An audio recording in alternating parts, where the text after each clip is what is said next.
throughout ages, even from where you and I come from, Professor Motsekga, women have always been about food security.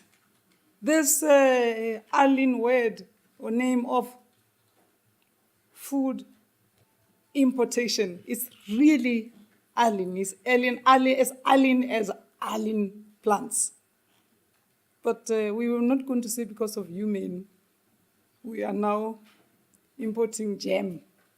But that's for another day. It's really an honor for us to sit as South Africans in this institute to reflect, share thoughts, and also say, besides the constitution that we had already referred to, that has this element that's very important, Section 25, and what is it that needs to be fixed as far as Section 25 is concerned? I wanted to start by saying it's just so good to be home. Home as in not visiting. After 20 years, I counted in the 24 years. First 10 years as ambassador, 9.5 years now as minister. And you come back home and you find South Africa just the way it is. South Africans, whether they are in media or in the institute where we are and so on, we think if we sit together to complain about each other, that's how we're going to get solutions. I am here together with the optimists to say, let's start doing. Because we haven't even completed that which we had committed to do. Without even going to what is it that we have not done. State still owns millions of hectares, but yes, millions of hectares still lie fallow, and they are subject for speculation at the Johannesburg Stock Exchange at the expense of our people. Had it not been for some very, very sharp archaeologists, we would never have known Mapunguyo existed. Because on top of Mapunguyo, there was a game park. That must, the quickest way to cover up history, put a game park. A quickest way to not answer questions why a fertile land is not being utilized for what it should be. Game park, come and see elephants and zebras, then it will be okay. Our president, His Excellency Ramaphosa, had made a call to us that we must stop clowning around and focus on dealing with this, what he referred to as SONA, original sin. I mean, really? What were our people fighting for? There are actually songs and hymns that are just about the land, which we haven't even referred to. Our national anthem, the last stanzas of the national anthem, whichever language, it's about land. But it's almost like a taboo to talk about it. If you mention it, it's like, now she had started. It's like, don't get here. I want to agree with you that in all government departments throughout the world, ask me, I've seen that, I've experienced that in the 20 years. It's like we create institutions and agencies to employ people to draft documents, to explain to us that which we said we want implemented. Then we have paper after paper. No, we need to employ, DTG here. We need to start another agency there. Welcome, National Chair, to the real world. That's why you are still going to see a lot of that. And then you meet villagers like me who say, hey, hang on, let's cut to the chase. Let's talk about what is it that we want to resolve, because our people can't eat these positions and these position papers that makes some people very, very famous, but there is no paper or document that's as famous as our constitution. Now we are saying let's celebrate Nelson Mandela's centenary, and as we do so, let's not forget Ma Albertina Sisulu, because if nature favored them, they'll be 100 years old now. What is their legacy? How do we show respect to them in action for what they lived for? Before we start cutting corners and say we can't do this because there's this pressure group now we are in trouble because of this and that, there's absolutely no need for us to be fighting each other as South Africans at this moment. I think I'm standing here to say, my leaders, we just need modalities, expedite those that we have, and implement. Leave the Minister of Home Affairs of Australia alone. He would be very happy, him and Fox News, if he hears that we think they are a problem. Because, Comrade Montage, less than 6 years ago, we spent 5 years in a place called Perth, where South Africans love to go to Perth. I saw something that I never want to see again. Some vans, like police vans, old police vans. Clearly still, I don't know if they've stopped existing, but I think they're still there. Stated Aboriginal police vans. So I stopped and asked, what is this for? They said it's to carry them when they get drunk and take them where they belong. So that's why I say I don't even want to enter that space, because we don't have time.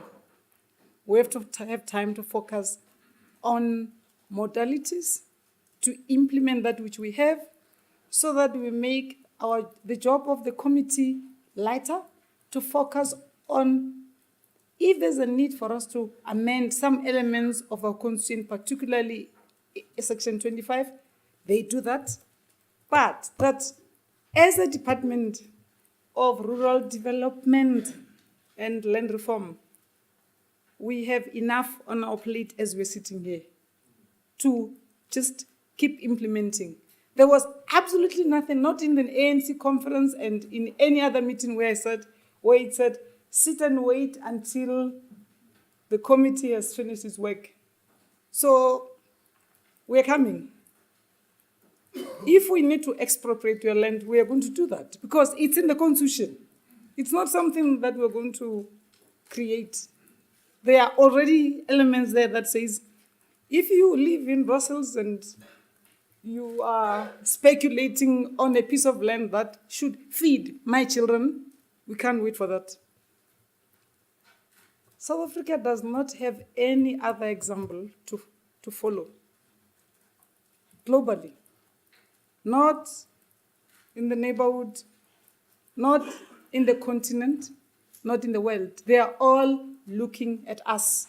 And that's why we have Madiba as the only human being whose birthday is celebrated at the UN General Assembly. So leadership, it's what the global community expects of us, not how much we should be or can be at each other's throats. What is land reform? I think we've spoken a lot, and we will speak a lot about land reform, as we should, because that's what we said our people fought for. I still, in the 1 month that you have deployed me, still haven't gotten an answer as to whether we have unpacked what rural development South African route mean. Rural development. Because this is the only other country, I think, if you've forgotten, that when we were fighting colonization, we said we are fighting colonization of a special type. So the two economies are still going on as if nothing has happened. And what fascinates me is not media, I don't know if you're interested now, Mashlati, as to at what point are these two economies going to cease to exist? Because they actually don't have a reason to. If we understood that part of the rural development mandate should have been, how do we make the 80% of our people who were excluded in the mainstream of the economy through this land reform and other means? One, ownership, not for speculation's sake, but because our people know nothing best except, I'm saying the best we know is tilling the land, particularly women. How do we make agriculture fashionable again and bring our youth back here? Yes, Comrade Chairkwete. I was in Hamburg a few months ago, last year, and I saw how Germans don't import no jam from South Africa. But to my horror is an amazement is that we import jam even to the circumcision schools. Because every year we know there will be this collection of people here who are there because Mutsoli said they should be there because our tradition says so. But the bread they eat in all those, at the time they spend there, the bread, the butter, the jam, the economy just of that institution that I mustn't talk about today. Our people have no hand. So there is no need to fight, but there's a need to open space for rural economy to become real, be part of the first economy because we fought colonization of a special type in this country. Food security needs no debate. There is a Minister of Agriculture in this country. There is a Minister of Water Affairs. There is a Minister for Land Reform and Rural Development. So the story goes on. But can we deal with the cardinal sin, that of exclusion of majority of our people in the actual ownership of the assets? Can we empower them by giving them water first? Secondly, can we support them with the other inputs to do what they know best? But can we also open space in this so-called first economy? You know that Mtsonyane is 94 years old this year. You remember him? Mtsonyane, Dr. Mtsonyane. The founder of NAFCOC. He took 10 young kids from some peri-urban area outside Pretoria to India, to an institution I know called IIM, Indian Institute of Management, to learn the economics of peanuts, groundnuts. Those kids came back, and I'm sure their peanuts are the ones that are sold at the toll gates. You know, when you pass by the toll gates, there's some boiled peanuts every toll gate. Because their peanuts can't enter the value chain streams and the way the economy in this country has always worked. Unless you you say, I want to be part of this. Woolworths sells peanuts. Woolworths sells peanut butter. And they say theirs is very healthy. It's organic. But I am sure none of those kids are part of that value chain. What is rural development if it's not practically changing the way things are in this country today? Because we don't have any other example outside this country and outside this room. In celebrating Nelson Mandela, let me quote.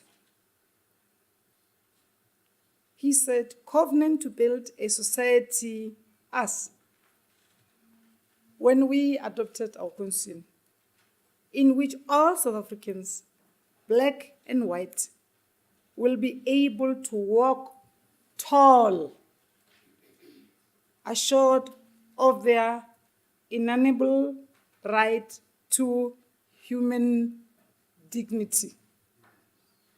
Close quote. To borrow words from Cicero, the soil of the native land is dear to all our hearts. Of South Africans, the status quo of one section of the population of exclusion of this native soil cannot be allowed to continue and persist. It is not in anyone in this room and outside interests.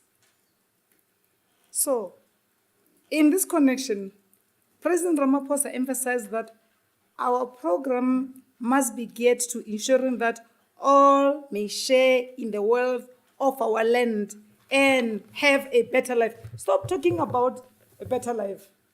Live it. Because we can. Anel Nzimande has reminded us that what precipitated land reform is in the first place was that so we can free ourselves from the discomfort and the injustice of our past. The land reform program that Anele speaks to has three interlocking and mutually reinforcing pillars. Land restitution, which is aimed at giving back the land to those who were dispossessed. And we learn today, we all know, long pre-1913, land redistribution under which government purchases land, but not the way we have been doing. I think we've learned lessons because we've spent some billions there, and I don't know if we know we could improve on that. Land tenure. You know, if you see people carrying their belongings on their heads and children at their backs, unfortunately, half the time they are women, but they are basically people who would be dispossessed in this country and everywhere else would be black. It's not an insult. It's a reality. And it cannot be business as usual 24 years later after our freedom. Everywhere we go, whether you are in a taxi, landing at the airport, if you say, I'm South African, people think you are bringing solutions to the global problems or global challenges. They don't know that as soon as we land at the OR, we are all walking straight to where we belong. If you see a Toyota Kumbi, you know these Kumbis, you know who is the occupant, from the driver to the guy sitting at the back seat. And they have absolutely nothing to say or do with the actual ownership of that thing. But it is their means of transport. If they don't have that, they are not there. So I think let's talk about the committee that Parliament is busy with. Let's talk about what is it that we think we should contribute to that in terms of the process that is led by Professor Motshekga. But let's also talk about our own experiences where we live. Ambassador Malcolm Ferguson, you and I are no longer young, so I don't think we really still are dreaming of becoming billionaires before things change in this country.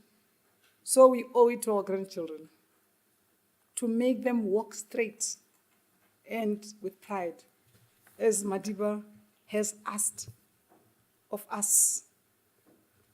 This business as usual cannot continue to be. So we are not necessarily short of money. Of course, we need more. If we can have, we will be very happy, Chair. If we could have more money, we will be happy. But we can do a little bit more with the 10 billion. And we can actually all work together. We don't need money to make true correcting the original sin of making blacks feel like they are second-class citizens in this country. In 2018, as we celebrate Madiba and Mama Albertina Sisulu's centenary, I am here saying I really want to join the team that talks to the doing. The talking, I've seen it. All over the world. Everywhere you go, you find some experts. All of them come from here. When I say here, I mean from our continent.